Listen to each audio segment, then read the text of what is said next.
de maneira direta, sabendo que o Senhor nos ouve, sabendo que existe uma porta aberta, sabendo que o Senhor não é indiferente às nossas angústias, sabendo que no Senhor a gente tem um espaço de acolhimento, que o Senhor nos deu liberdade, que o Senhor nos deu o poder da escolha, que o Senhor nos deu a possibilidade da gente ser restaurado.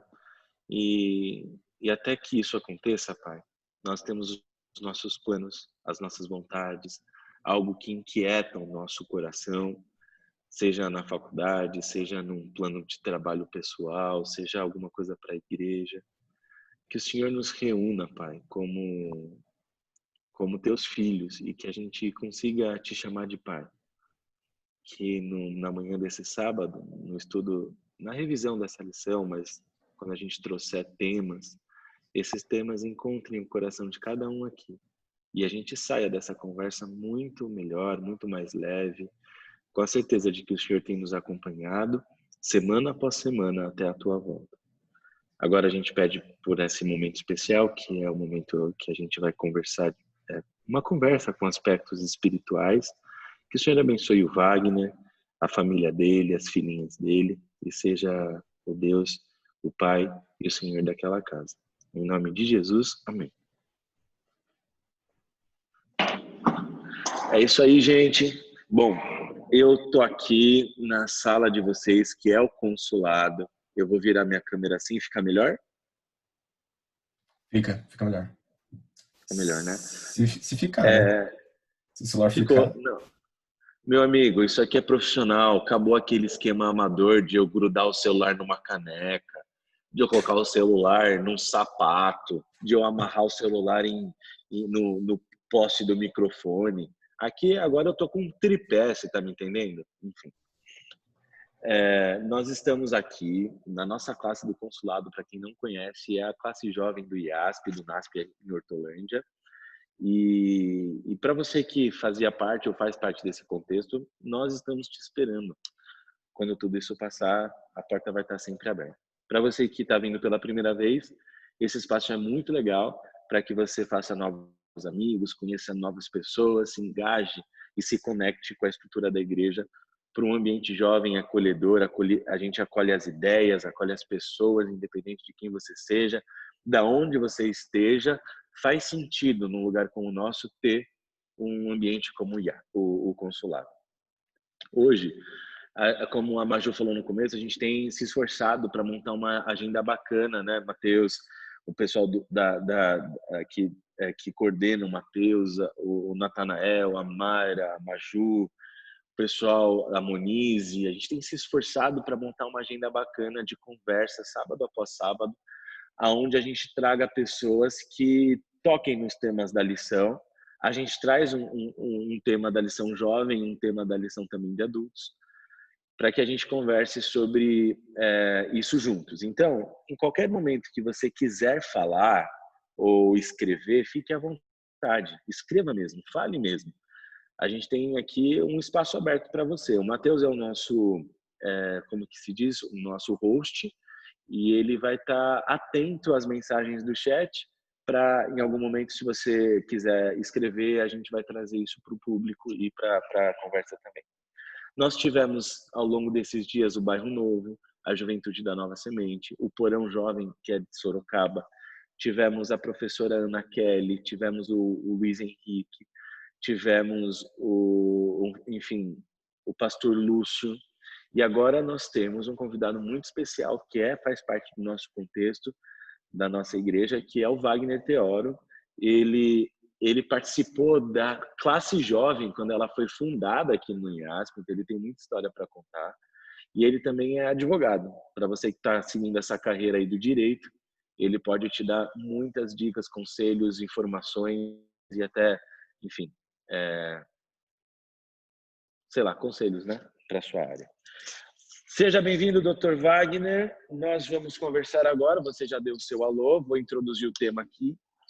A gente na lição dos adultos, a gente conversou sobre estágio, Mai.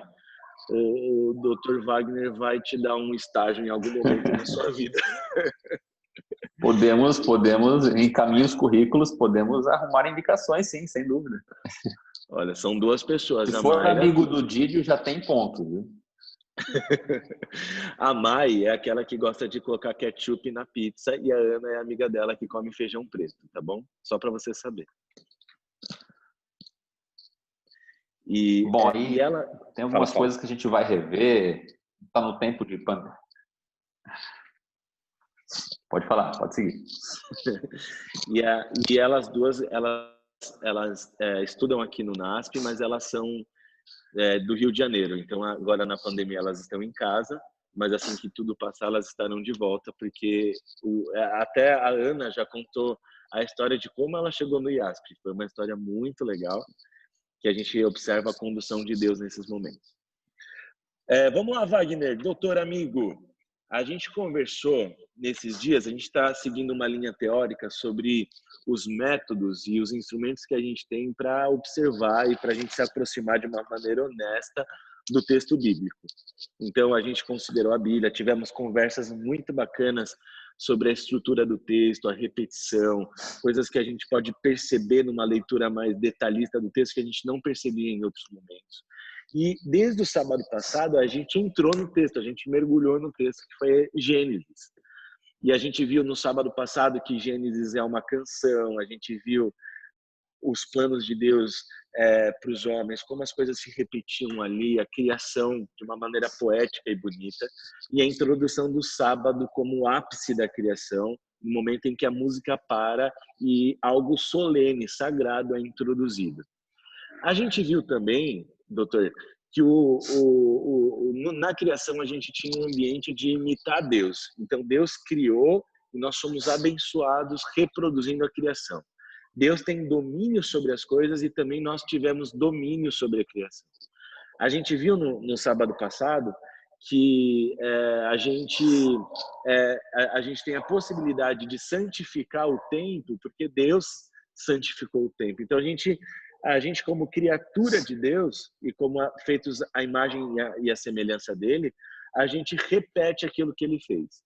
E Jesus, quando ele vem, o nosso Messias, ele aparece, ele faz parte do nosso contexto. Agora nós temos a possibilidade de imitar Jesus, que é imitar o Cristo, para que a criação dele seja redimida. Hoje a gente vai ter a segunda parte da criação. A gente vai conversar sobre ciência, sobre qual é o lugar da ciência, qual é o lugar da fé. A gente vai conversar sobre tudo isso na nossa discussão e também vamos conversar sobre relacionamentos. Como é que o relacionamento foi introduzido no contexto da criação e como é que o relacionamento ele existe hoje. Enfim, como é que a gente se relaciona hoje. Essa conversa está aberta para vocês todos e eu deixo com você agora, doutor Wagner, a primeira pergunta dessa manhã para a gente começar a conversar. Cara, você acha que a ciência ela está desacreditada nos nossos dias? Eu estou falando num contexto ocidental mundial. Ou você acha que nós vivemos num tempo cientificista, em que a ciência ela é algo em que as pessoas lutam e acreditam? O que você acha? É interessante quando a gente analisa sobre essa perspectiva. A lição, ela está trazendo para a gente uma grande oportunidade. A oportunidade de a gente revisitar e reafirmar as nossas crenças. E isso para nós ele é único, porque existe um filósofo americano chamado William James que ele faz uma afirmação sobre as nossas crenças. Ele diz o seguinte: existem inúmeras decisões que nós temos que tomar na vida, inúmeras, desde que curso da faculdade eu vou fazer, com que pessoa eu vou me casar, ou com que roupa que eu vou hoje para o trabalho ou para a faculdade, enfim, ou as escolhas até não tão sérias, mas ao mesmo tempo tão sérias, né? Se eu vou comer feijão preto ou se eu vou comer feijão marrom, e se eu vou misturar com feijão com ketchup, enfim, com pipoca, o que for. Ele vai dizer o seguinte: essas decisões, essas inúmeras decisões, elas podem ser todas classificadas. por exemplo, elas são decisões que elas podem ser significativas ou não, elas podem ser decisões que vão ser possíveis ou impossíveis. Então, por exemplo, eu posso decidir fazer uma coisa que está absolutamente fora do meu alcance, ou seja, é uma decisão impossível. Então, não faz sentido, eu nem decidi por isso. Mas existe uma decisão que ela é tanto uma decisão que influencia, uma decisão verdadeira, uma decisão possível, e ela é uma decisão significativa, que é a decisão se eu vou crer ou se eu não vou crer na Bíblia. Se eu vou crer ou não vou crer no relato que ela me apresenta, que constrói a minha fé. Essa é uma decisão que ela implica não só em significado para a minha vida, porque nessa medida ela me dá direção e ela me dá parâmetro para decidir outras coisas. Ela é uma decisão verdadeira porque existe uma grande possibilidade do que está escrito na Bíblia, e nós tomamos como grande possibilidade, com certeza, de que o que está escrito verdadeiramente é, ou seja, a nossa fé verdadeiramente se cumpre na história e se cumprirá no futuro. Então, quando a gente lê a lição da Escola Sabatina e tem essa oportunidade de revisitar e de ver algumas teorias, começar a questionar a ciência e fazer uma pergunta como essa: a ciência hoje é importante? Essa pergunta, ela já tem sido explorada bastante, porque desde que a gente mudou a matriz, vamos dizer assim, quando a gente começou lá com o iluminismo e especialmente um momento mais definidor na Revolução Francesa, quando a gente faz essa mudança de paradigma, que eu deixo de lado a ideia da igreja, da Bíblia, da religião, do teísmo como uma maneira de explicar as coisas, eu passo a assumir que agora as coisas não vão ser explicadas por valores bíblicos, elas vão ser explicadas conforme elas podem ser provadas, ou seja, eu começo a explicar a realidade dentro do laboratório e aquilo que eu puder provar, aquilo que for material e natural, aquilo que estiver dentro do meu controle, que pela minha razão eu consiga acessar, isso é verdade para mim. Então, a ciência vai dizer isso daí e vai levar essa afirmação avante deixando muita coisa para trás, porque eles abrem mão e eles relegam à margem da discussão e explicação do mundo toda a explicação bíblica e assumem isso como uma mera fantasia. Mas à medida que eles colocam isso à margem, eles colocam Deus à margem e todos os demais conceitos bíblicos, sejam para explicar o mundo ou não, para explicar como as coisas funcionam. E olha que interessante. E a ciência vai tentar, através das inúmeras expressões em tantas áreas, por exemplo, no direito, para os estudantes que estão aí com a matéria na cabeça, através do positivismo jurídico, ou seja, eu consigo prever, sim, tudo o que vai acontecer no mundo. E eu consigo dar uma solução e uma alternativa. Aquilo que não está previsto não faz sentido ou é pouco importante. E olha só, isso perdura por um tempo, mas não por muito, porque logo as explicações vão crescendo, mas as angústias também, as dificuldades também. Aí eu venho e sofro com as guerras mundiais. Ou seja, o homem explica o mundo, mas não resolve a vida entre si. O homem explica o mundo, leva para dentro do laboratório, mas eu tenho uma confusão enorme fora do laboratório e eu não consigo levar lá para dentro. E eu tenho daí guerra mundial, eu tenho fome, eu tenho pobreza. E um pouquinho mais para frente, eu tenho uma angústia no peito que a ciência não consegue me dizer, não consegue pôr dentro de um tubo de ensaio e me explicar o porquê que eu estou me sentindo assim, tendo todas as respostas. Ou seja, o que a ciência pretendeu, o que os seus expoentes, dizíamos assim, da ciência pretenderam na modernidade, foi justamente trazer todas as respostas no mundo e a ideia de que eu dominando a tecnologia, eu dominando o conhecimento, eu vou conseguir ter uma vida plena, o desenvolvimento da sociedade, o desenvolvimento do ser humano, e possivelmente eu consigo resolver tudo. Só que isso começa a cair por terra quando eu desenvolvo a indústria, mas eu quebro a ecologia. Quando eu coloco recurso no mercado, mas eu crio desigualdade. E pior, mesmo no bolso, mesmo aqueles que têm o recurso no bolso têm uma angústia apertada, têm uma angústia no peito e não sabe dizer o que é.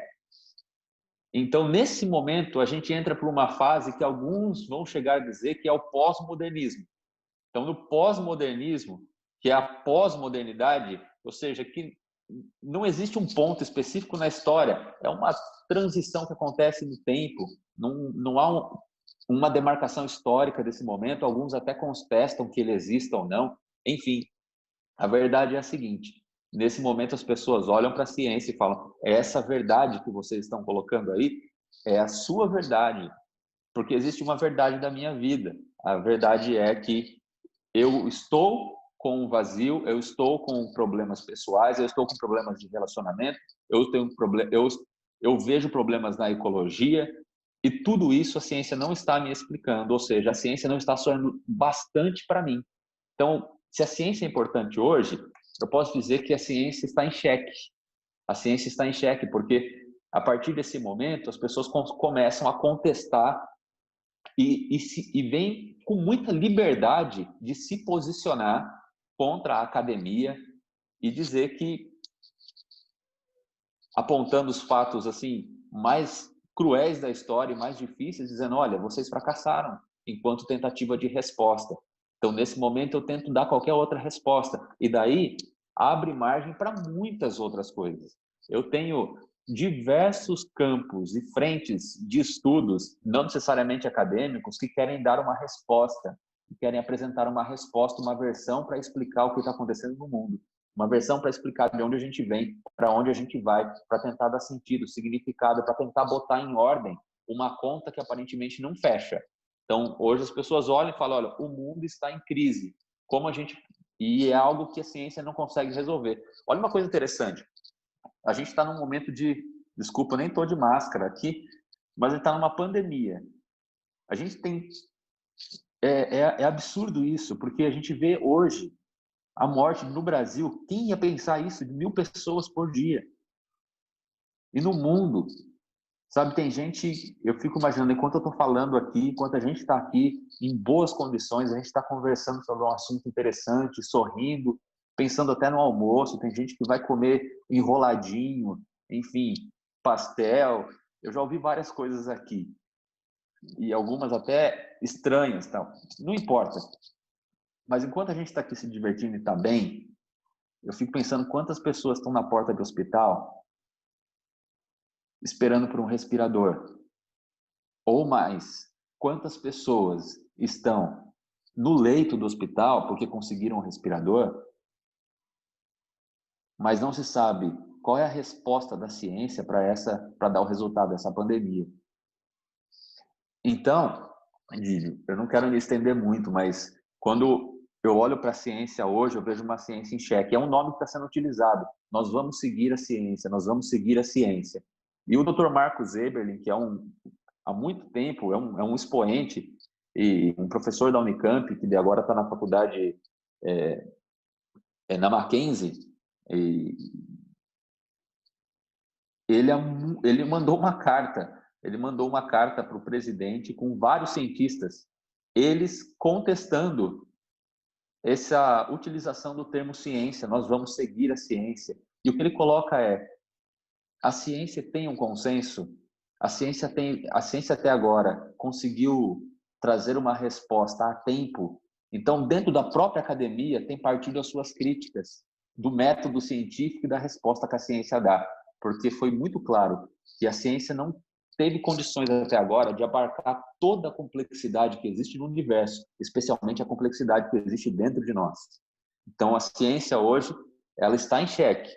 Ela está em estado de avaliação, porque ela está enfrentando uma concorrência. Muito bom. Eu acho que você, no seu raciocínio, você citou coisas que eu gostaria de ressaltar agora. Você falou sobre a escolha que nós temos e o poder de escolhas que nós temos. Você começou falando das escolhas. Eu queria lembrar que muitas vezes a gente condiciona outras pessoas, instituições, governos, igrejas, um poder que é nosso de escolher, porque é mais confortável que outras pessoas e outras instituições escolham por nós. Mas no final das contas, quem vai escolher é a gente. Então, dá para a gente desenvolver esse tema também. Você citou uma coisa muito, muito legal que eu acho que eu já ouvi em outro lugar, eu não tenho certeza, sobre que a realidade não pode ser explicada num laboratório. O laboratório não tem condições de dar conta de explicar uma realidade, mas o laboratório tem a sua função. A ciência tem o seu lugar, a espiritualidade tem o seu lugar, e tudo isso constitui ou compõe o que é ser humano, né? Quais são as dimensões do eu, porque eu tenho uma dimensão lógica que o Bart, o meu cachorro, não tem. Eu tenho uma dimensão racional que outros seres não têm, mas eu também tenho uma dimensão espiritual que, enfim, que as duas dimensões convivem e convivem muito bem dentro de mim, mas nenhuma ocupa o lugar da outra no sentido último, né? Como a ciência não pode dar conta de explicar a realidade, a existência, e a fé também não tem como dar conta das questões da ciência. Mas, enfim, isso você trouxe de maneira muito bacana para a gente. E agora eu quero passar para o Matheus. Matheus, a gente tem uma primeira enquete. Eu quero saber a galera, o que vocês acham sobre... É uma pergunta de sim ou não, mas vocês também podem escrever. Você considera... vai lá aí, Matheus, agora é com você. Você considera que estamos em um momento de descrédito da ciência? Sim ou não? Eu vou escrever, você só pode falar sim ou não, né? Então eu vou colocar a minha opinião aqui. Eu acho que sim, não quero incentivar vocês a responderem sim, mas eu acho que essa pós-verdade aí, a ciência. Nesse momento de pós-verdade, cara, é o que você trouxe. Ô, Didi, tem como botar um meio termo nisso aí? Fala, qual que é o seu meio termo? Não tem como editar agora, mas você pode sugerir. Oi, gente, sou eu, Ana, tô pelo celular da Mayra para não dar interferência, porque a gente tá no mesmo cômodo. Mas a gente estava conversando aqui e eu acho, sim, que parte da população acredita muito e leva muito a sério, né, a ciência e, enfim, conhecimentos científicos, mas outra parte da população não leva nem um pouco a sério e acha que é uma coisa, sei lá, manipulada e, enfim, né, etc. Então, acho que está bem dividido. Isso é bem perceptível quando, sei lá, sai uma notícia ou até com relação à própria doença mesmo, ao próprio corona, né, o vírus e tal. Tem muita gente, eu não sei aonde vocês estão, mas assim, na minha cidade, eu sou do interior do Rio, né? Tem muita gente que não acredita, que acha que é mentira. E que sei lá, uma manipulação do governo, enfim, né? Entram as teorias da conspiração, mas enfim. Eu acho que acaba tendo esse meio termo. Muita gente acredita e leva a sério, mas também tem uma galera que ultimamente não tem acreditado, desculpa. Muito bom, muito bom. E aí, Matheus, como é que a gente está? Realmente ficou bem dividido. 55% para sim e 45% para não. Você considera que estamos num momento de descrédito da ciência. Olha só, olha que interessante, doutor, eu já vou te passar a próxima pergunta e você vai poder comentar, enfim, essa pesquisa também. A ciência, ela pode, talvez, uma ideia vendida sobre ciência, que a ciência daria conta de explicar tudo, ela acaba sendo mal interpretada pela população, porque vírus novos, doenças novas, situações novas, sempre estão, eu acho que alguns passos à frente da própria ciência. Por mais que a ciência tente prever isso, tente estudar, tente fazer cálculos, e a própria natureza está à frente da ciência e a ciência persegue isso com as suas perguntas e as suas respostas. Mas, dito isso, e sabendo que todo mundo vive numa espécie de... como foi que a gente trouxe, a gente pensou que existe uma defesa pelo contrário da ciência, me fugiu a palavra, desculpem, é uma defesa pela... Doutor, me ajuda aí. a gente conversou, a defesa, a galera que defende, Ativista. que não defende a ciência. Os ativismos, né? Vocês, na verdade, a Mai, a Ana, o pessoal que está conectado, são 30 pessoas agora com a gente, vocês conseguem enxergar que um ativismo que entra em choque com a ciência, né? Que tipo de ativismo a gente consegue perceber hoje? Quais são esses ativismos que tentam, às vezes, eles se beneficiam do progresso científico com seus equipamentos tecnológicos, eles tentam provar ou não o seu lado, mas são ativismos. E quais são esses ativismos que fazem parte do nosso cotidiano, que a gente consegue enxergar no nosso dia a dia, enfim, na faculdade, na igreja, essas teorias da conspiração? Conversa um pouco com a gente sobre isso, doutor. Então, eu concordo, eu vejo que as meninas mencionaram bem, né? Existe até foi no resultado da pesquisa aí, né? Tem a margem de erro para mais ou para menos, né? Realmente é um empate técnico, né? Isso só demonstra uma coisa. Diante desse empate técnico, isso reafirma que nesse momento a ciência está em xeque. Porque senão a gente estaria ali com 100% de afirmação. Isso segundo o método científico, né? A partir desse momento, a ciência estaria objetivamente em xeque. E eu achei interessante que ela mencionou que muita gente não acredita, né? Muita gente não acredita. Aliás, uma das características nossas é que a gente passa a acreditar em tanta coisa com o advento da internet, a gente passa a abraçar tantas coisas, e esse acreditar nosso, ele mudou de referência, porque o acreditar na ciência, olha só, o acreditar é o método científico. A partir do método científico eu acredito, ou seja, não parte de mim, daquilo que eu estou sentindo, daquilo que eu imagino, daquilo que está no meu coração, ou é do método científico. E quando eu passo a acreditar por qualquer outro caminho, eu estou indo realmente no oposto. Eu estou indo ao encontro do que a gente está vivendo hoje, que é essa ideia da pós-verdade ou pós-modernismo. E eu estou sentindo que é diferente, eu acho que é diferente, e porque a ciência pergunta assim: você acha que é diferente? Me indique o livro e a fonte. Eu preciso saber qual é a base que você tem para fazer essa sua afirmação. E as pessoas hoje citam o quê? Tem mais pessoas no YouTube do que dentro das bibliotecas, não é? E é claro que a gente acessa muitas bibliotecas, mas eu tenho certeza que nós temos hoje. Existem muito mais pessoas dentro do Netflix, assinando Netflix, do que assinando, por exemplo, o serviço da Amazon para oferecer livros para leitura. Tem muito mais pessoas. Por quê? Porque a nossa visão, olha como isso vai acontecendo, a nossa visão, a nossa maneira de acreditar, ela vai mudando de mão. Ou seja, ela começa a passar da mão da ciência, começa a entrar na mão de outros protagonistas. E a gente tem a rede social que aumenta isso. Porque a rede social, ela dá voz para aqueles que não tinham voz. Ela dá voz para aquele que não tem currículo, que não tem histórico na academia. E daí essa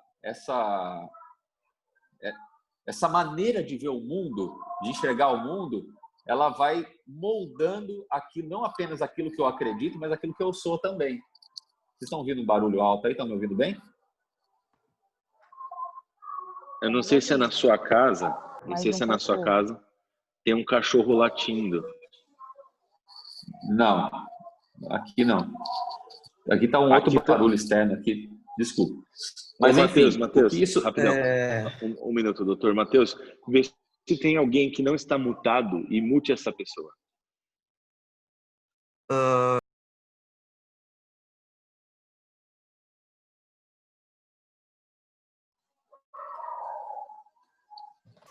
Vamos lá? O som do cachorro latindo é na sua câmera mesmo, Wagner. É na no minha? celular que tá saindo, né? Deixa eu tirar o meu fone aqui. É verdade. Tá vendo? O método científico é esse. A gente leva, fala, tá ouvindo, eu tô sentindo, tá, mas o método científico você tem que ver o cão latindo. Essa é a diferença. Mas olha só, eu queria só explorar um pouquinho essa ideia que foi colocada de ativismo. Porque esse é um nome relativamente novo. A gente passa a ter, né, esses personagens que começam a levantar as vozes contra a ciência. Esses personagens aí, eles assumem um jeito de fazer isso e um caminho paralelo ao método científico, porque não pelo método científico, por esse método eles foram excluídos, então eles assumem um caminho paralelo. Por exemplo, tem muito cientista que abandonou a carreira dentro das academias por algum tipo de desilusão. Por exemplo, ele fez pesquisa a vida inteira. Eu tinha uma colega, por exemplo, que ela não saiu, ela faz isso ainda hoje. Ela tinha que acordar todas as noites de madrugada para acompanhar dentro do laboratório as pesquisas que ela fazia. Isso por anos. Ela tinha que fazer isso. E muitos têm esse tipo de vida. E o que acontece? Eles esperam algum resultado. E daí eles se decepcionam que as pesquisas que muitas vezes são feitas, elas são relativizadas por outros valores. Ou não valores, né? Porque essas pesquisas, ou elas são escondidas, essas pesquisas elas não são levadas à frente por objetivos econômicos, políticos, enfim, que se sobrepõem. E algumas dessas pessoas desiludidas elas saem da academia e vão para onde? Para o ativismo. Elas então começam a querer fazer a justiça com as próprias mãos. E esse é um equívoco, porque quando a gente entra nesse cenário de andar paralelo à academia, andar tentar um outro caminho que não seja os caminhos institucionais do sistema, porque o sistema, para mim, ele já está em xeque, porque eu já estou questionando o sistema pela experiência que eu tive como cientista. Então, o cientista, quando ele questiona o sistema, ele começa a andar por um caminho paralelo do ativismo. E esse caminho, ele abre espaço para um tipo de comportamento que pode levar até ao extremismo, porque eu começo a combater as ideias, e chego ao ponto de que o combate, que era para ser uma coisa pontual, ele passa a ser o final da coisa. Então, eu tenho o ativismo extremado, e isso piora quando eu abro a internet, porque todo mundo se vê na condição de abraçar uma causa. E olha que interessante. Existe uma percepção de vida, um filósofo vai dizer isso, não lembro o nome dele agora, mas ele vai dizer que nós construímos a nossa vida através de narrativas.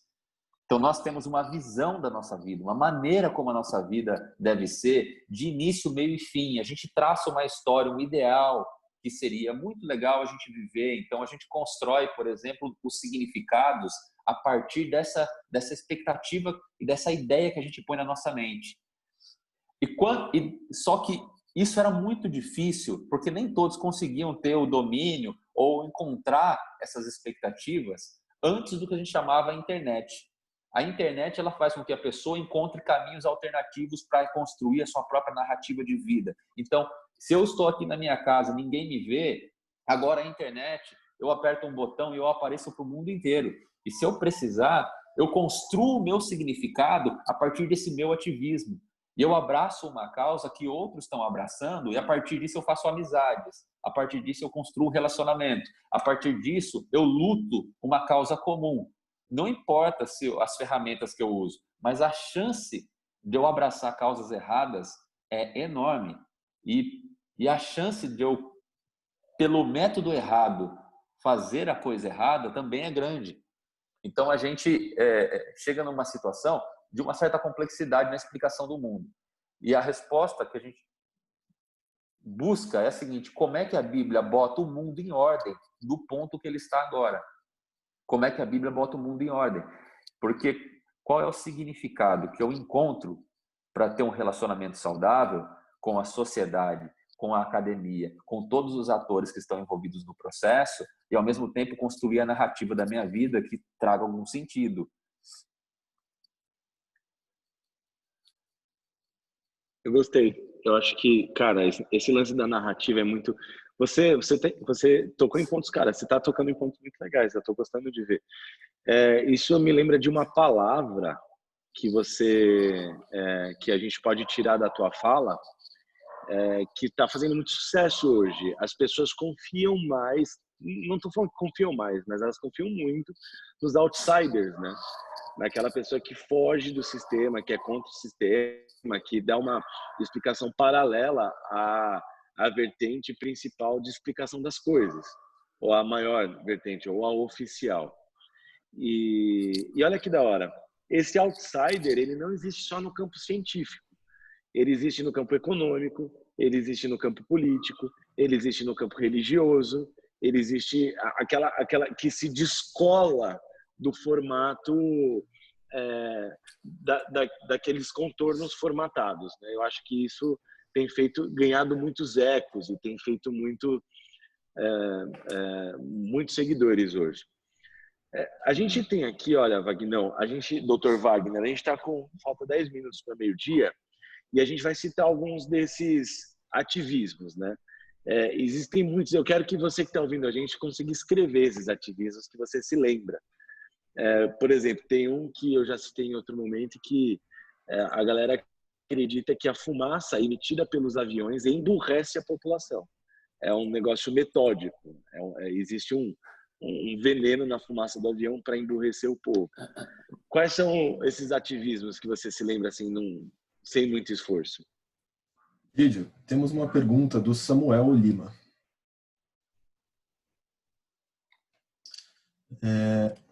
Pode falar, Samuel. Oi, pronto. Wagner, você citou aí a questão da Netflix. Não que eu queira tocar só nesse ponto, né? Mas, assim, um tempo atrás eu estava conversando com um amigo meu e a Thaís, aqui minha namorada, sobre a Terra ser o centro do universo. Tipo assim, a nossa vida é como se fosse um teatro e o resto do universo está praticamente assistindo a gente. Apenas tomando isso como um background, digamos assim. Você acha que o momento, a era, os anos que nós estamos vivendo hoje, o ser humano trocou o fácil, no caso, os vídeos prontos no YouTube, a Netflix, essas coisas assim já preparadas, com os pensamentos criados por outras pessoas. Você acha que os seres humanos trocou o conhecimento verdadeiro por essas coisas prontas? Eu acho que sim. Eu acho que trocou, mas sem saber, porque não teve noção do valor. Eu acho que trocou sem saber o que estava em jogo. Porque quando a gente faz essas trocas, a gente recebe pequenas recompensas. Então, veja só. Deus, ele cria um relacionamento. Ele cria o primeiro relacionamento entre o homem e uma mulher e ele, fazendo parte desse relacionamento, ele dá total sentido e significado a esse relacionamento. Ele diz, olha, a mulher é para ser a sua auxiliar, a tua companheira. Você é para ser o protetor, o marido presente na vida dela, ser companheiro, ser parceiro. Vocês estão presos por uma ligação de amor sincero, verdadeiro. E o homem cai. E esse é o nosso grande problema, porque o ponto da maior virada foi esse. Porque a partir daí, os relacionamentos começam a ter um viés que ele é imposto pelo próprio pecado. Então, o meu amor, ele já não é um amor abnegado, ele é um amor que pede algo em troca. E eu começo a me sentir afastado de Deus, porque quando o homem se distancia de Deus, ele perde alguma coisa. Ele perde a noção, a sensação da santidade e da presença de Deus na vida dele. E essa percepção do relacionamento rompido com Deus, ele transmite isso para os seus relacionamentos humanos em geral. E ele, ao se afastar de Deus, ele não se vê abraçado por um amor paternal. Ele se vê distante desse amor e ele se encontra uma pessoa no mundo mal amada e sedenta de amor. Ele tem sede de ser aceito, ele tem sede de ser acolhido, tem sede de ser amado. E o que acontece na sociedade atual? Se você não é amado, se você não é reconhecido, se você não é acolhido, não se preocupe. Você pode ser ao menos admirado. E eles fazem essas trocas. Ele abre mão, então, do caminho do relacionamento, do compromisso que Deus promete, que não é um caminho fácil, é o caminho de um amor abnegado, de uma entrega, e é o caminho de não esperar algo em troca. Por viver de pequenas migalhas de admiração, de curtidas na internet, no Instagram. E sabe, por trás de cada pessoa, essas manifestações que nós temos, por exemplo, dos haters, não é? Que estão tanto aí na internet. Um hater, quando ele manifesta o seu ódio, ele tem o mesmo motivo de qualquer um de nós, quando a gente expõe o nosso carro, ou expõe o nosso celular, ou expõe as nossas férias, ou expõe o nosso corpo na internet. No fundo, a gente tem uma sede de admiração, a gente tem uma sede de ser amado que é trocada por admiração. É como se a gente andasse no deserto árido, morrendo de sede, a gente sabe que a gente precisa de água, e alguém vai para lá e coloca na nossa mão pensa numa coisa que vocês não gostam de beber, ou gostam, mas faz muito mal. Ele bota isso, sei lá, um óleo diesel na tua mão, para você beber e você bebe. E o que eu digo para vocês é o seguinte, a sensação que nós temos hoje é quando a gente se afasta do referencial de relacionamento com Deus, a gente perde o referencial do relacionamento com o próximo. E aquilo que eu precisava buscar em Deus, eu passo a exigir do próximo. Quando eu exijo do próximo, ele acaba me dando aquilo que ele deveria dar para Deus. Olha a complexidade disso. Porque eu começo a buscar do próximo a admiração e o aplauso e a adoração que ele deveria dar a Deus. E eu não me abro. E o curioso é que a gente vive nessa era de exposição que nós não temos a noção do que está sendo exposto. Porque aquilo que a gente mostra, aquilo que a gente vê, que é plausível, que é tangível, que a gente vê com os nossos olhos, que a gente curte, que a gente comenta, que a gente compartilha, que a gente segue, ele não é nada perto da exposição que tudo isso aponta. Porque essa expressão de raiva, ou essa expressão da minha inteligência, do meu conhecimento, da minha retórica, do meu corpo, da minha roupa, dos meus bens, ela só revela a falta que a gente tem de amor. A falta que a gente tem de centralidade do nosso relacionamento com Deus, de se entender amados e filhos de Deus e se entender irmãos entre nós. E isso faz com que a gente busque cada dia mais trocar o verdadeiro por algo falso e recebendo migalha em troca. E essa migalha vai nos mantendo. Até quando? Não sei. Porque o que nós temos visto é que o vazio, ele permanece. O sentimento de falta permanece. E eu não vejo pessoas dizendo que a felicidade hoje está encontrada nesse tipo de relacionamento que ele é doentio. Então, a gente precisa colocar a vida em ordem. E a Bíblia vai trazer um método para a gente fazer isso. Ou seja, busque a Deus em silêncio, em oração, dentro do seu quarto. Converse com Ele. Ele vai colocando a tua vida em ordem. Ele vai colocando o teu pensamento na centralidade. E você vai se entendendo amado por Deus e vai transbordando em amor pelo próximo. E a lição dessa semana, ela traz tantas coisas interessantes, né? Porque quando a gente deixa de crer na Bíblia, deixa de crer na maneira como Deus tem de nos ajudar, que tudo leva tempo. Tudo leva tempo. Não acontece na instantaneidade que a gente vive hoje. Na Bíblia as coisas levam tempo. A gente observa, as flores crescem, a árvore cresce, o reino de Deus é uma semente, ou seja, leva tempo. A gente precisa ter paciência. É tempo para o estágio chegar, é tempo para a resposta da oração vir, é tempo para eu vencer o pecado, para eu vencer a minha dificuldade, aquilo que eu luto, que eu caio. É tempo com Deus.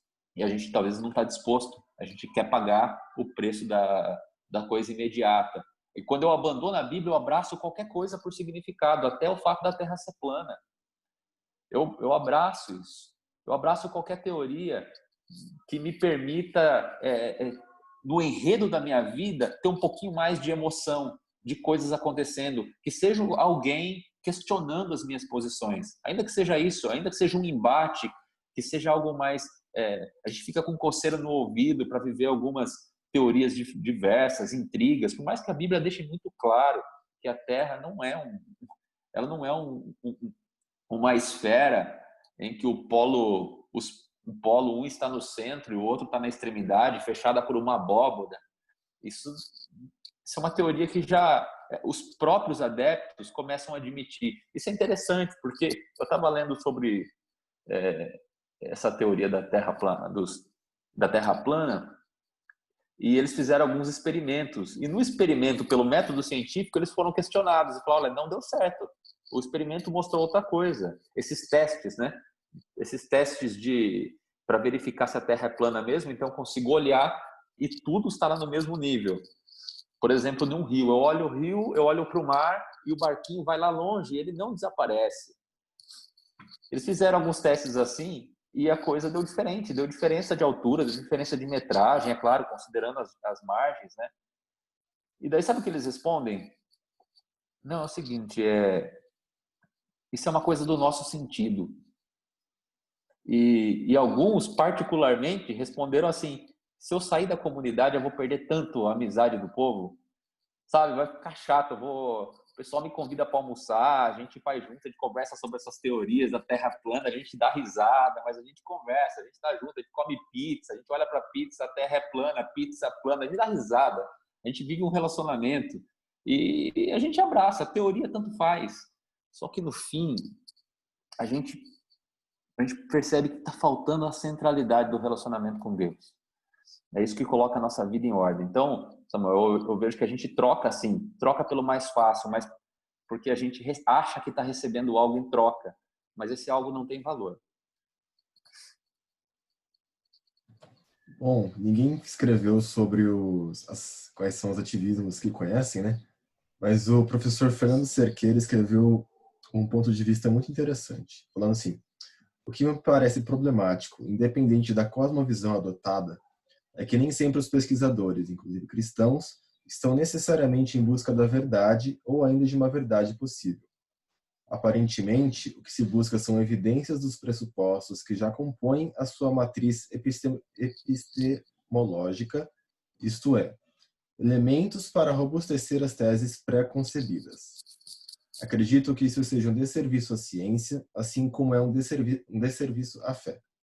Sob a perspectiva da fé, é preciso reconhecer que há um contexto de supralógica, suprarrealidade, além do alcance da ciência. Neste âmbito, cada pessoa precisará fazer sua escolha. Como bem registrou Moisés, em Deuteronômios 29:29, as coisas encobertas pertencem ao Senhor, nosso Deus. As reveladas pertencem a nós e aos nossos filhos para sempre. A gente trouxe... Vocês estão conseguindo me ouvir bem? Sim. A gente trouxe aqui o comentário do professor Fernando, né? Fernando. A Mai disse que é professor de constitucional, Wagner. Então, você está sendo ali avaliado não só por universitários, aqueles que se formaram, mas por professores também. E está sendo muito gostoso conversar. Acho que você trouxe um ponto muito, muito relevante, que é o acolhimento, não só das ideias, mas das pessoas. E muitas vezes os ativismos, eles cumprem muito bem esse papel de acolhimento, de relacionamento, que talvez a gente não tivesse tanta necessidade lá na criação. Pensando bem, assim, no momento da criação, todas as nossas necessidades eram plenamente satisfeitas. Então, a gente fica pensando sobre como isso era na prática, né? Será que na criação o homem e a mulher tinham fome? Será que era só gostoso comer, sabe? Enfim, a gente fica pensando nessas coisas do dia a dia lá na criação. Mas a gente sabe que a gente tem necessidades internas e necessidades do nosso ego, do nosso mundo subjetivo, do nosso homem interior, e essas necessidades são satisfeitas de maneira errada, muitas vezes, como você trouxe. Às vezes a gente tenta procurar no outro aquilo que essa transcendência, que a espiritualidade pode nos dar, que foi o que o professor trouxe. A gente tenta satisfazer no outro algo que o outro não consegue satisfazer.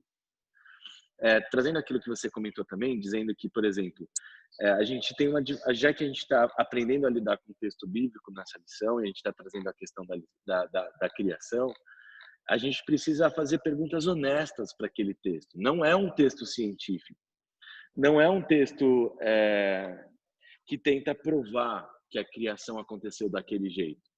O texto bíblico, ele afirma que aconteceu, mas ele não prova. Então, a gente precisa tentar analisar e tentar colocar na nossa forma de pensar e na nossa forma de acreditar os lugares de cada coisa. Agora, voltando para os relacionamentos. Você citou a parte do acolhimento, você citou a parte, enfim, bastante coisa que fazem parte do nosso dia a dia, fazem parte do dia a dia do jovem, que é a questão social, que é a questão dos relacionamentos. Quais são as maneiras contemporâneas, né, da hipermodernidade, que acontece depois da pós, que a gente percebe que esses relacionamentos estão ou não sendo virtuais, mesmo que reais. Como é que você configuraria esse relacionamento líquido, né, que a gente vive hoje? E também, para quem está assistindo, se você já tentou, para quem está assistindo, tá, pessoal? Para quem está fazendo parte dessa classe, se você já tentou encontrar em algum companheiro e alguma companheira algo que essa pessoa era incapaz de te dar e você acabou se decepcionando nos seus relacionamentos. Vai lá, Vagnão. Posso dar uma opinião antes disso? Claro, claro. Eu acho que a superficialidade é um ponto muito importante nisso.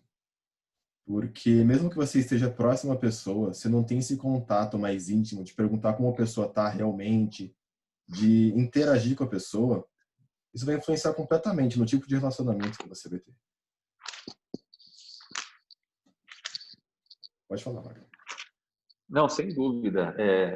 Eu acho que a gente vive hoje, especialmente considerando a nossa situação de agora, um mito. A gente vive um pouco de uma fantasia que a gente criou e a gente passa a acreditar que é possível um mundo virtual, que é possível manter os nossos relacionamentos na mesma qualidade e as nossas atividades virtualmente, só porque a gente consegue ver um ao outro pela tela do computador ou do celular. E a gente passa a acreditar nessas coisas porque, a princípio, a gente tem a sensação que dá certo mesmo.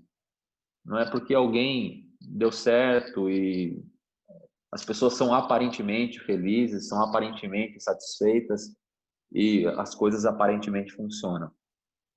Mas quando a gente volta para o modelo, a gente vê que Deus, quando Ele cria o homem e a mulher, e eles colocam um na presença do outro, Ele fala para a mulher, não se separa. Eles fiquem juntos. Fiquem juntos. Essa ideia, ela é mais do que simplesmente uma questão de geografia. Eu sei, não é só estar junto.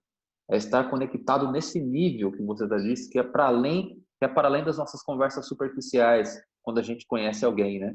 O que é que você faz? O que você gosta? A gente começa a entrar num nível de intimidade com as pessoas quando elas passam a revelar mais do que a marca do celular que elas compraram mas aquelas marcas que estão no coração, aquelas marcas causadas por um trauma. Quando as pessoas começam a revelar suas dores, aí que elas começam a entrar num campo de intimidade, esse é um solo sagrado. É o solo do coração e das dores do coração humano. E Deus fala, assim como fala para Moisés, fala, você está entrando na minha presença, tire as sandálias dos seus pés. E a gente também tem que tirar a sandália dos nossos pés para pisar nesse solo íntimo e sagrado da vida de alguém. E a igreja é esse lugar que a gente tem essa condição de manter esses contatos com as pessoas de uma maneira mais intensa. Quando a gente começa a dividir uma missão que muitas vezes ela representa para nós dores pessoais. Alguém aqui já se comprometeu, por exemplo, em buscar alguém, em pregar o evangelho para alguém? Alguém aqui já perdeu o sono para buscar uma maneira de, sabe, será que eu mando esse link para ele assistir essa mensagem hoje da igreja ou não mando? Será que eu mando esse livro ou não mando? Será que eu mando esse texto bíblico ou não mando? Eu mando de manhã ou mando à tarde? Aí você manda e a pessoa não te responde e você fica chateado, ela não te dá retorno. Será que a gente já viveu esse compromisso de buscar alguém? Que o relacionamento ele começa quando a gente está nesse nível de compromisso profundo com alguém. Um nível de salvar a vida de alguém, de ser para ela uma bênção que não tenha só limites aqui na nossa esfera de tempo, mas ela vai para a eternidade. Então isso começa a dar sentido para os nossos relacionamentos. Quando a gente vê que eu estou aqui para ser o seu ajudador, para ser o seu irmão, o teu auxílio. Eu, para além das exterioridades e para além das superficialidades, das nossas conversas, que muitas vezes é o que é possível, é o que a gente consegue fazer numa internet, é quando a gente consegue controlar o nosso espaço e o nosso tempo e a gente oferece aquilo que eu tenho condição de te oferecer nesse momento. Quando no relacionamento, a gente muitas vezes tem que dar mais do que a gente teria condição ou gostaria de oferecer, mas só quando a gente se dá é aí que a gente está construindo algo de profundo e de verdadeiro. Então eu vejo que a maneira como Deus, eu vou dar um exemplo para vocês, que talvez seja, eu sei que é absolutamente fora da realidade de muitos aqui. Talvez tenha algum pai ou uma mãe aqui dentro. Mas ó, eu tenho 2 filhas. Uma tem 3 anos e a outra tem 1 ano e meio. Quando a gente teve a primeira filha, eu acordava todas as noites e a gente ficava com ela. Ela chorava bastante e os médicos depois tentaram descobrir o que era, descobriram.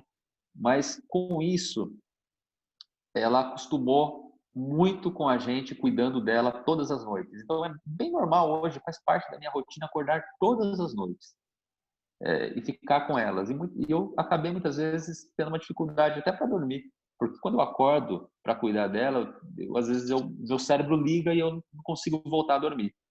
Hoje, por exemplo, isso aconteceu. Então eu acordei às 2h30 e eu estou vindo até agora. Hoje, para mim, isso não é problema. Não é problema. Mas cuidar dela foi uma construção que eu tive que começar a dar algo que eu não sabia que ela ia precisar de mim. E começa, e a gente sabe, os filhos, eles exigem de nós. E a gente começa a oferecer muito mais, começa a oferecer da nossa vida, do nosso tempo, começa a oferecer da nossa paciência, e a gente começa a dar isso. E eu digo para vocês, não é superficial. Mas no final, a gente tem um compromisso de amor tão grande que a gente entende que no caminho do amor, do relacionamento com o próximo, há sempre uma cruz que a gente tem que carregar. Aí a gente vê porque Jesus, ele não negou a cruz dele, ele morreu por nós. E alguns amigos perguntam, poxa, será que eu devo ter filho? Eu vejo vocês sofrendo aí, correndo e etc, sem tempo. Falo, amigo, dependendo da lógica, essa não é a lógica do amor. Essa não é a lógica do relacionamento que Deus criou.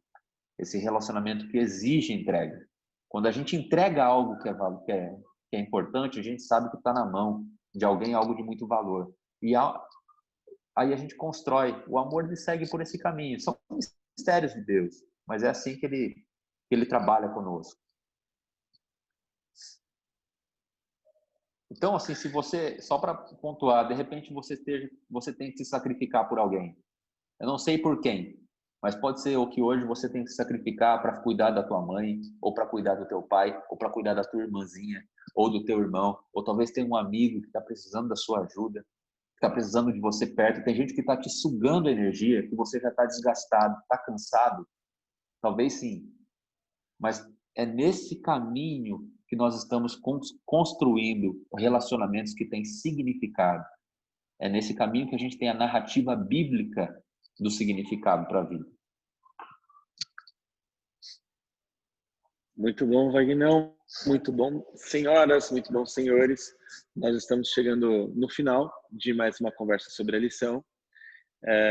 E eu acho que a gente consegue tirar muitos elementos do texto da criação e como isso cria ecos no nosso dia a dia, como no nosso dia a dia, no nosso cotidiano, na faculdade, nas reflexões com os amigos. Esse tema faz muito sentido para a gente, é muito caro e é muito importante. A gente conversou hoje sobre o que aconteceu lá, as formas como a gente tenta explicar o que aconteceu lá, as nossas origens. A gente conversou um pouco sobre ativismos, o ativismo científico, às vezes também é uma verdade, onde as pessoas começam a estudar alguma coisa, mas elas já têm uma noção de onde elas querem chegar e usam os elementos científicos para provar aquelas primeiras intenções. Vimos também que os ativismos às vezes são mais importantes, não só por aquilo que eles estão pregando, mas pelo grupo de afinidades e de acolhimento. Aí a gente entra num relacionamento que é muito particular da lição de jovens. Tem muita coisa interessante aqui, gente. A gente vai conversar sobre muitas coisas. Sobretudo, a minha consideração final é: cada coisa tem o seu lugar. A gente cria um ambiente de acolhimento aqui na igreja. A gente, pela fé, a gente sabe de onde a gente veio. Há coerência nisso. E a gente sabe para onde a gente vai. E a gente tem condições de nos situarmos, não só numa localização geográfica, mas também numa peregrinação, que todos nós um dia começamos rumo a algum lugar, naquilo que a gente chama de existência, galera. A gente também respeita o texto bíblico. Essa é uma das condições. A gente respeita o texto que nos diz que existia um lugar onde as pessoas tinham as suas necessidades plenamente satisfeitas. E a gente pode usar a ciência, e a gente pensa em ciência em laboratório, mas a história é ciência. A história é constituída também como ciência. A antropologia é ciência, são campos do conhecimento, campos de estudo. Por exemplo, a gente pode usar matérias da ciência para se aproximar daquilo que a gente acredita. Por exemplo, os indígenas, ameríndios, que chegaram no Brasil, como é que eles chegaram?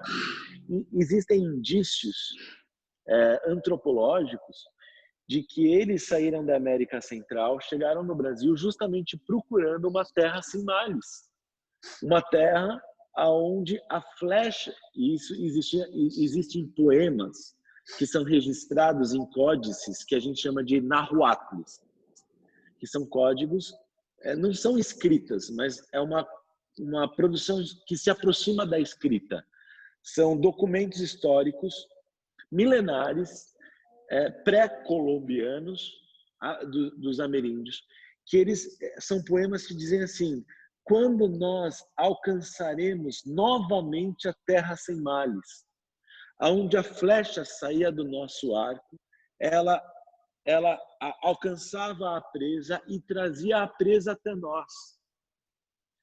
Então eles estão tendo e produzindo uma memória de um lugar onde o trabalho não era necessário para a sobrevivência. Eles estão trazendo a memória de uma terra que não existia mal, não existia guerra, não existia morte, não existia perseguição. Os ameríndios. E quando os católicos espanhóis e portugueses chegaram aqui, existia também uma forma de procurar o Eldorado, né?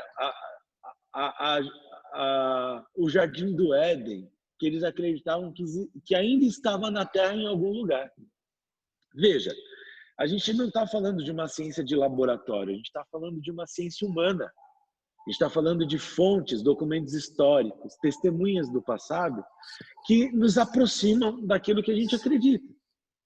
Que aproxima que todos nós tivemos um passado em comum.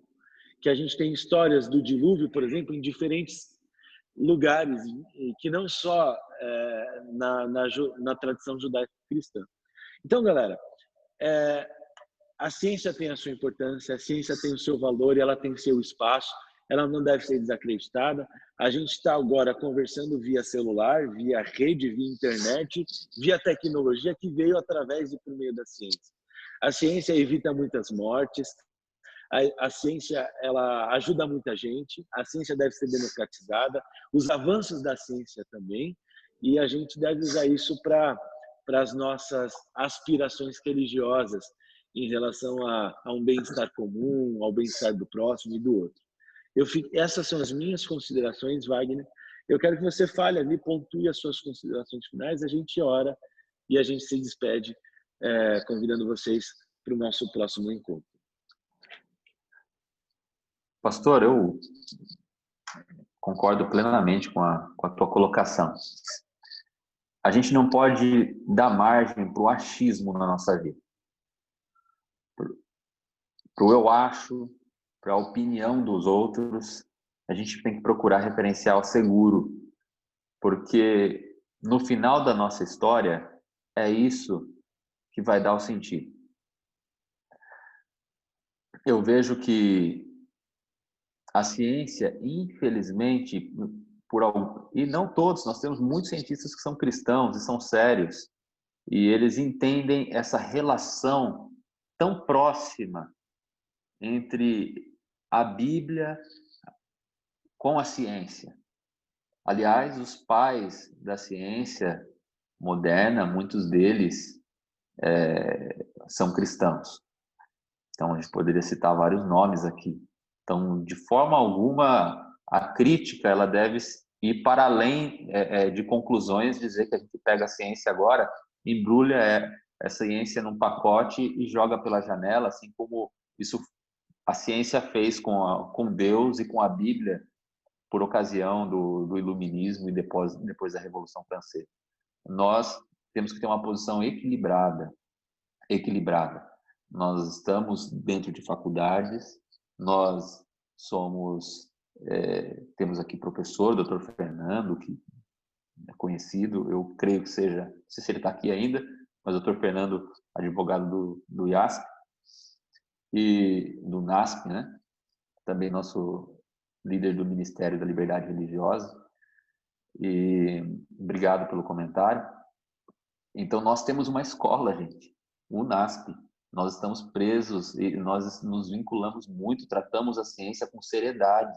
O esforço que a igreja tem é muito grande em manter suas instituições em educação, desde o princípio até a vida adulta.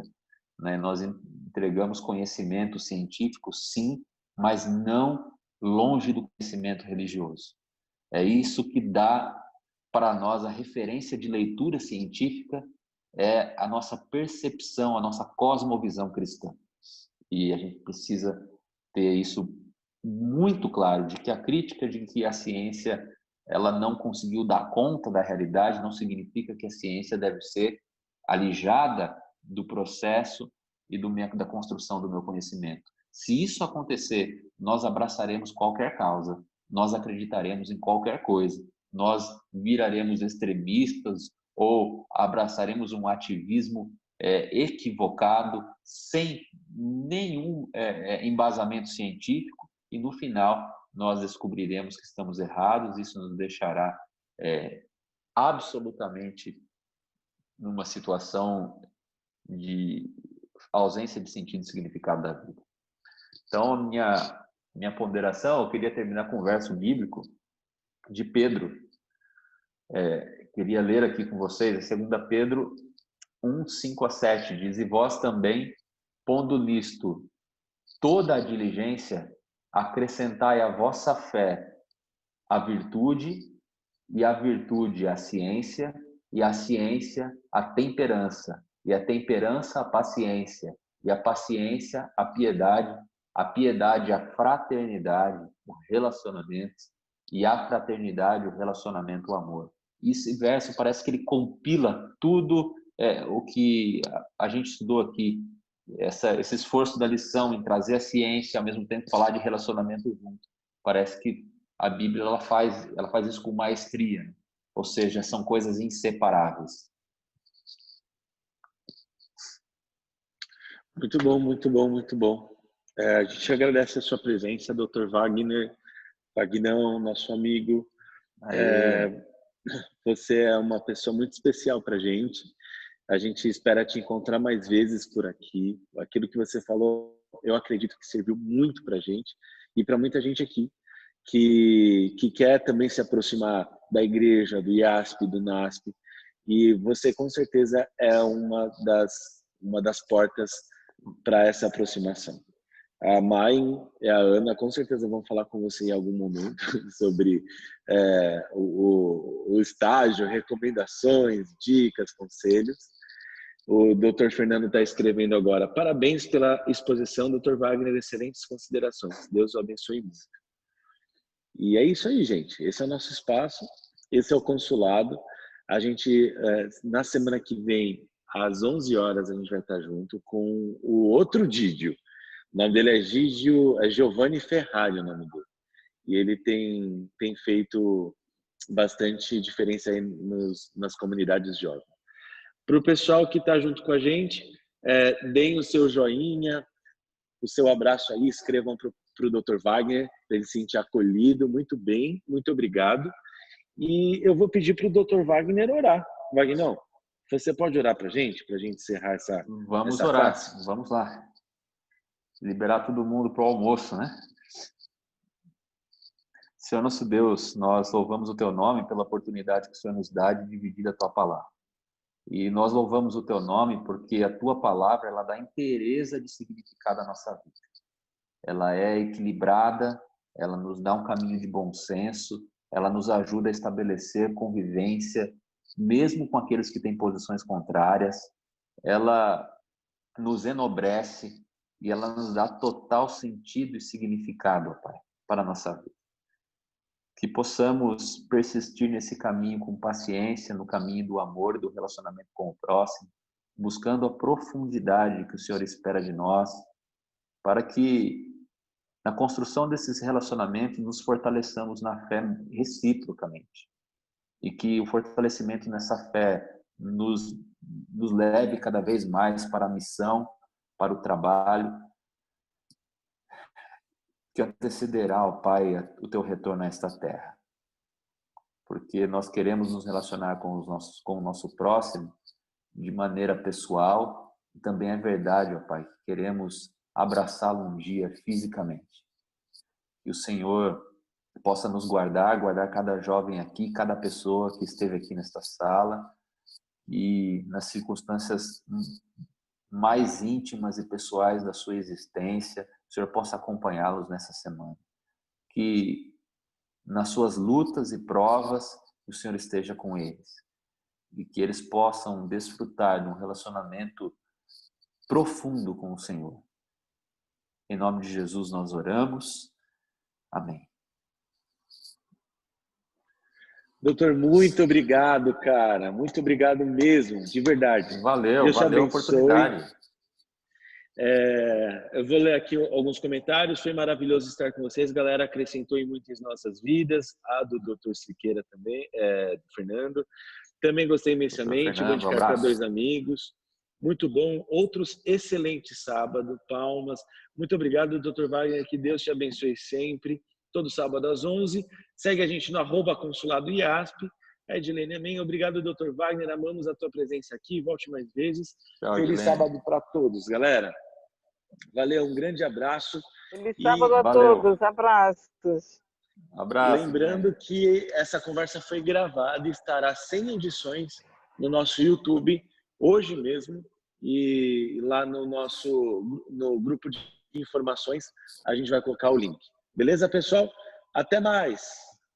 Até mais. Tchau, tchau. Tchau. Tchau, tchau. Tudo de bom.